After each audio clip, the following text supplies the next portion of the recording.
ये देश है अजब कारनामों का, ये देश है नए विचारों का। इस देश की संस्कृति हजारों साल पुरानी है, पर हर शख्स की यहाँ अपनी नई कहानी है। इंडिया और अनोखे इंडियंस की अमेजिंग स्टोरीज का खजाना OMG ये मेरा इंडिया। OMG ये मेरा इंडिया, ऑसम है देखो इंडिया, OMG ये मेरा इंडिया।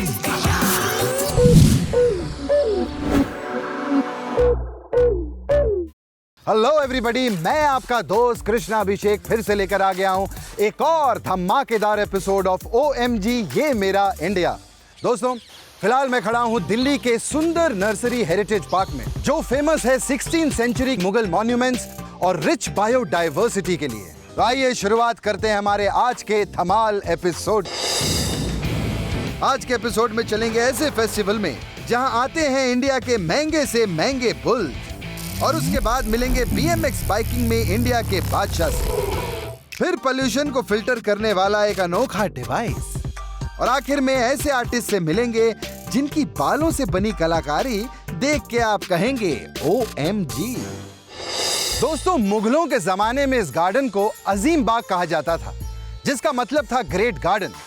और मैं आप लोगों को यह भी बता दूं कि सुंदर नर्सरी की देखभाल जो है कई सालों से आगा खान ट्रस्ट कर रहा है, जिसने इस गार्डन में जान सी फूंक दी है।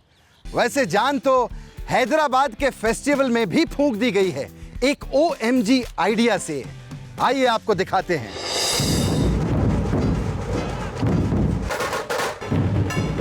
क्या बात है, बड़ा ही फेस्टिव माहौल है, ढोल ताशे, सब लोग एक्साइटेड हैं। लेकिन क्यों? कोई सुपरस्टार आ रहा है क्या? ये सलमान भाई आए हैं क्या? शहंशाह, बच्चन साहब? उत्तरी की, ना सलमान ना बच्चन, ये शहंशाह तो बुल है। OMG। जी हाँ गाइज, ये फेस्टिवल इन्हीं का है, और यहाँ सिर्फ शहंशाह ही नहीं, सरताज, दारा और राजा भी हैं। इस फेस्टिवल में हिस्सा लेने वाले सभी हट्टे कट्टे तगड़े OMG बुल्स की कुल मिलाकर कीमत है लगभग 50 करोड़ रुपए। यूं समझिए 10 लग्जरी कार से भी महंगे बुल्स आते हैं सदर फेस्टिवल में। दोस्तों, इस धूमधाम भरे माहौल को देखने मैं पहुंचा हूं हैदराबाद।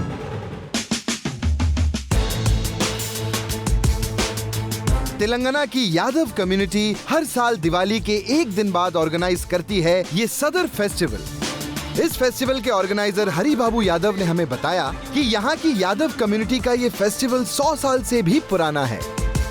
शुरुआत हुई 5 बुल्स के प्रदर्शन से, लेकिन धीरे धीरे बुल्स बढ़ने लगे और फेस्टिवल में 4 चांद तब लगे जब से यहाँ प्रदर्शन होने लगा इंडिया के OMG सुपर बुल्स का। लास्ट ईयर 5 लाख आदमी इसको देखने के वास्ते आए थे। युवराज को लेके आए, पूरा मीडिया में सेंसेशनल हो गया पूरा। एक 7 करोड़ का कुलगा हैदराबाद को आया है। फिर उसके बाद में शहंशाह बुल को हमने इंट्रोड्यूस किया, वो भी सेंसेशनल, हर साल सेंसेशनल न्यूज़ था। ये बार सरताज करके 25 टाइम्स चैंपियन ठहरा हुआ है वो। साथ ही इस फेस्टिवल का मकसद इंडिया के मुर्रा बफलोज के प्रति लोगों को अवेयर करना भी है। इंडिया की 13 बफलो ब्रीड्स में से एक हरियाणा, पंजाब और वेस्टर्न उत्तर प्रदेश की मुर्रा ब्रीड के बुल सबसे ज्यादा डिमांड में है। उसकी एक खास वजह है कि इस ब्रीड की बफलोज एक दिन में 32 लीटर तक भी दूध दे सकती हैं। मुर्रा बफलोज पूरी दुनिया में अपने मिल्क प्रोडक्शन के लिए फेमस है, और ये ब्राजील, इटली, बल्गेरिया और चाइना जैसे देशों में एक्सपोर्ट की जाती हैं। और मुर्रा बुल्स की डिमांड बफलो फैमिलीज बढ़ाने के लिए भी बहुत है। इनके स्पर्म से पैदा होने वाले बच्चे का भविष्य समझिए OMG होता है। चलिए अब आपको इन बुल्स के बारे में कुछ बता दूं। देश भर में हुई बेस्ट बुल्स चैंपियनशिप्स में 25 बार विनर रह चुके सरताज का वेट है 1600 kgs, क्योंकि ये हर दिन खाता है ½ kg ड्राई फ्रूट, 25 से 30 एप्पल्स। लंच और डिनर तो अलग ही होता है। सरताज की हाइट है 5.7 फीट और फेस टू टेल लेंथ है 14 फीट, और सरताज की मार्केट वैल्यू है 21 करोड़ रुपए। बट सॉरी, ये बिकाऊ नहीं है।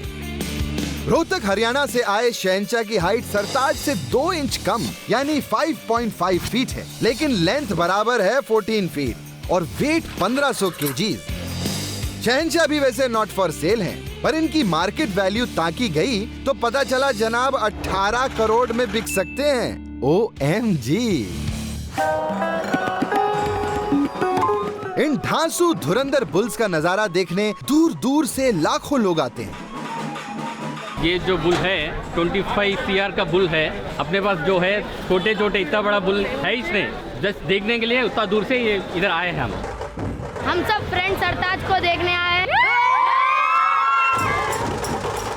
कम्युनिटी गैदरिंग से शुरू हुए इस सफर ने आज धूमधाम भरे फेस्टिवल का रूप ले लिया है। इसीलिए 2017 में इसे स्टेट फेस्टिवल का दर्जा दिया गया। ये जो मुर्रा जाति का बुल है और भैंस है दूध देने का, उसको बचाने की जरूरत हर आदमी के ऊपर है आज। तभी तो स्टेट होम मिनिस्टर और एनिमल हस्बेंड्री मिनिस्टर भी इस फेस्टिवल में बढ़ चढ़कर हिस्सा लेते हैं। हमारा इंडिया यूनिक है, इसके लोग अनोखे हैं और यहाँ मनाए जाने वाला हर फेस्टिवल भी उतना ही अतरंगी है। और यही बातें तो हमारे इंडिया को बनाती है एक ट्रू OMG कंट्री। हैदराबाद में होने वाले सदर फेस्टिवल में सिर्फ बुल्स को देखने लाखों की तादाद में लोग आते हैं, जो अपनी आंखों में इन OMG धाकड़ बुल्स के नजारों को भर के ले जाते हैं। आपके पास गाड़ी है, बंगला है, जायदाद है, मेरे पास OMG ये मेरा इंडिया है। हाँ सॉरी दोस्तों, वो क्या एक्टर हूं ना, तो कलाकारी जो है वो कभी कभी फूट फूट के बाहर निकलती है। वैसे आप लोगों को क्या लगता है कि कलाकारी जो है सिर्फ फिल्मों और टीवी में दिखाई जा सकती है? नहीं, कलाकारी स्पोर्ट्स में भी दिखाई जा सकती है। हमारे जो अगले OMG हीरो हैं, इन्होंने तो BMX पे ही अपनी कलाकारी दिखा दी। आइए आपको दिखाते हैं। हाँ, बाइसिकल ये बड़े काम की चीज है। आपके घर चिट्ठी इन्हीं पर आती है।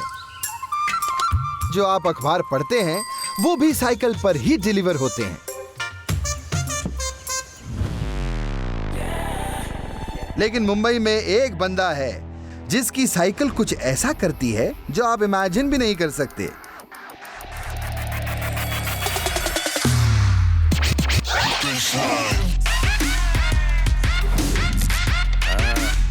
ये कोई ऐसी वैसी साइकिल नहीं, ये है बाइक स्टंट बाजों की पहली पसंद BMX।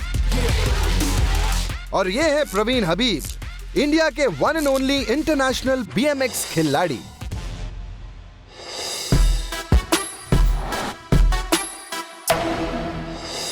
बाइसिकल मोटोक्रॉस यानी BMX पर फर्रातेदार स्टंट्स करने वाले प्रवीण का BMX से नाता बचपन में तब जुड़ा जब उन्होंने टीवी पर BMX चैंपियनशिप का टेलीकास्ट देखा। टीवी पर तो देख लिया था, पर ये कैसे करना था कुछ पता नहीं था। फिर दोस्तों ने दिया एक सजेशन। उन्होंने बोला कि तू वहाँ पर जा वर्ली सिपेस में, वहाँ पर ना राइडर्स लोग आते रात को। मैं गया वहाँ पर देखा,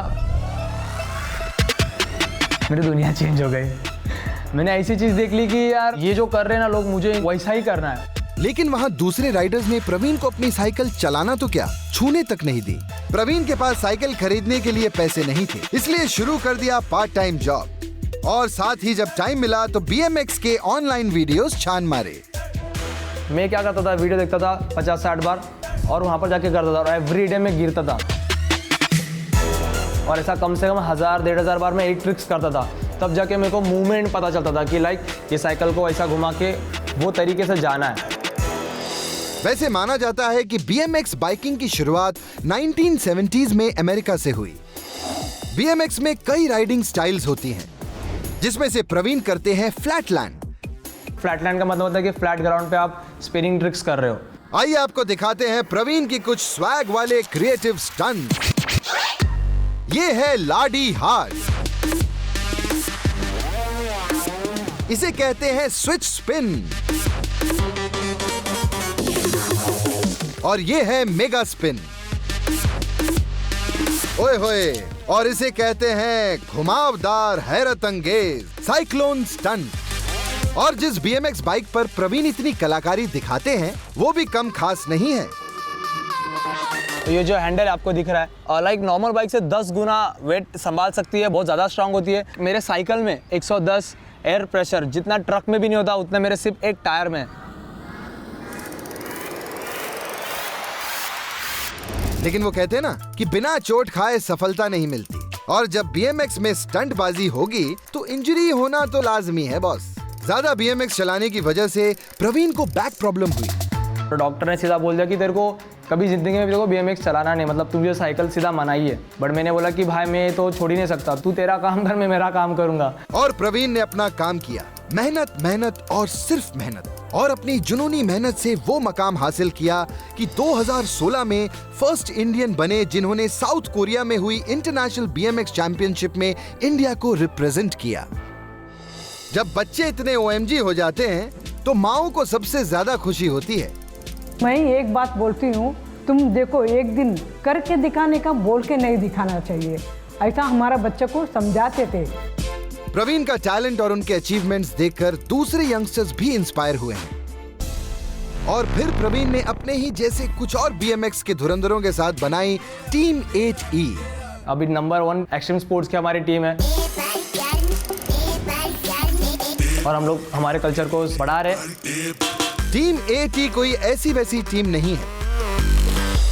बॉलीवुड की फिल्में हो, एड्स हो, म्यूजिक वीडियोस हो, जहां भी आपको कूल डूड्स दिखेंगे वो कहीं ना कहीं टीम 8E के बंदे होंगे। प्रवीण ने चैलेंजिंग लाइफ होने के बावजूद BMX जैसे अनोखे स्पोर्ट को अपनी जिंदगी का मकसद बनाया और बन गए इंडिया के BMX बादशाह। OMG ये मेरा इंडिया।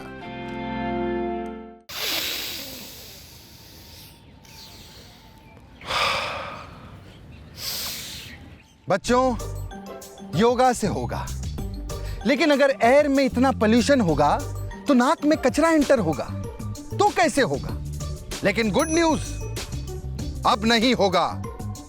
खुद ही देख लो बेटा गोगा। ग्रीन पीस के एक सर्वे के मुताबिक गुरुग्राम सबसे ज्यादा पोल्यूटेड सिटी है और दिल्ली वर्ल्ड की मोस्ट पोल्यूटेड कैपिटल। दिल्ली की हवा जहरीली होने की वजह है व्हीकल और इंडस्ट्रियल एमिशंस, बिल्डिंग साइट्स और उड़ती धूल, और तो और क्रॉप रेसिड्यू जलाकर निकलने वाला धुआं भी इसकी एक वजह है। गवर्नमेंट द्वारा उठाए गए स्टेप्स जैसे व्हीकल ओनर्स के लिए और even policy, metros, public transport को बढ़ावा देना, इनसे भी पोल्यूशन थोड़ा बहुत ही कंट्रोल हुआ है। लेकिन IIT दिल्ली के प्रतीक शर्मा और उनकी टीम ने कुछ ऐसा डिजाइन किया है जिससे पोल्यूशन में भी लोग क्लीन फिल्टर्ड एयर इनहेल कर सकते हैं। ये है नाक पर फिट होने वाला नेजो फिल्टर।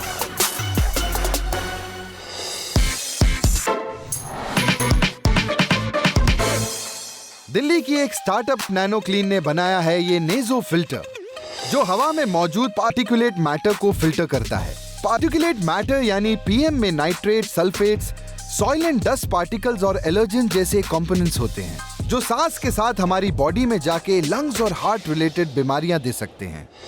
नेजो फिल्टर को आप अपने नॉस्ट्रल्स पर चिपका सकते हैं, जिनके थ्रू आप पोल्यूशन में भी ले सकते हैं फिल्टर्ड एयर।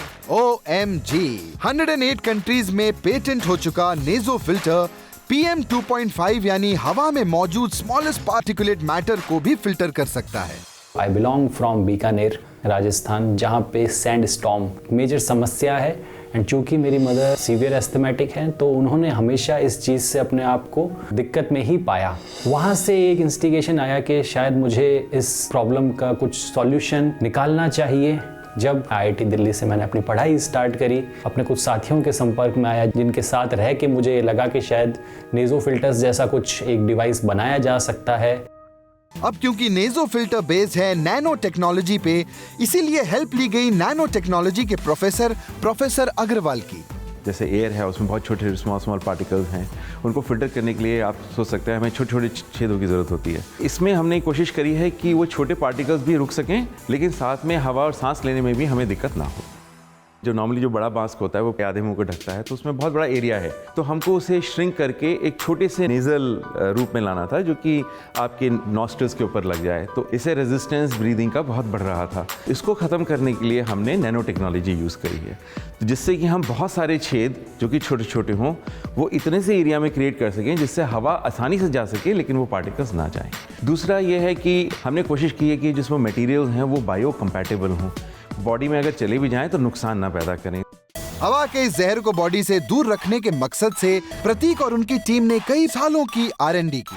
3-3.5 साल की जो हमारी जर्नी रही है, उसके अंदर बहुत सारे प्रोटोटाइप्स बनाए, डिज़ाइंस बनाए, चेक किए, टेस्ट किए एंड फाइनली नेज़ो फिल्टर्स के कॉन्सेप्ट्स आए, जो कि ना आपका चेहरा ढकता है और ना ही आपके नोज के अंदर जाता है।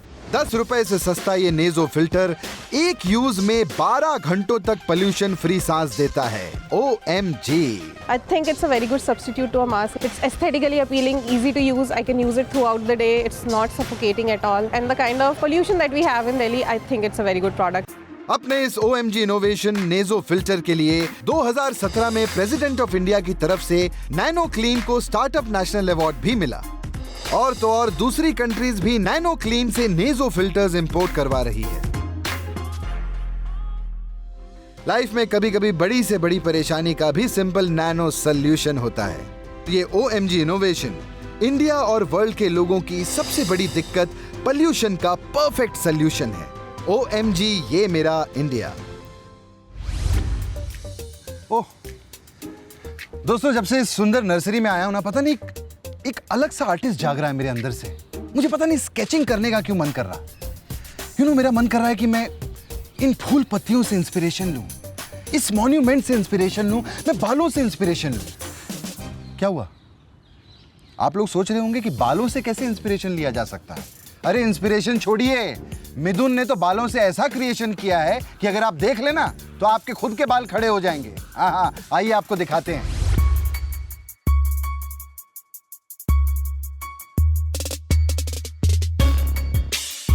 ये क्या भाई साहब, आप किस खुफिया पंक्ति में लगे हैं? इनसे तो मैं मडोना बनाऊंगा। क्या कहा? बालों से मैडोना? भाई, इस छोटू दाढ़ी से तो मैं सचिन तेंदुलकर बनाऊंगा। आइला। मेरे पल्ले कुछ नहीं पड़ रहा, बालों के साथ इतना ऑब्सेशन।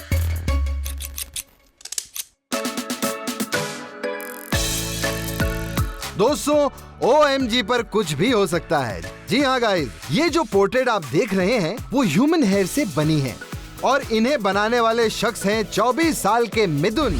तो मिथुन के लिए हो जाए विसल पोडू। मिथुन से मिलने मैं पहुंच गया हूं कुन्नूर।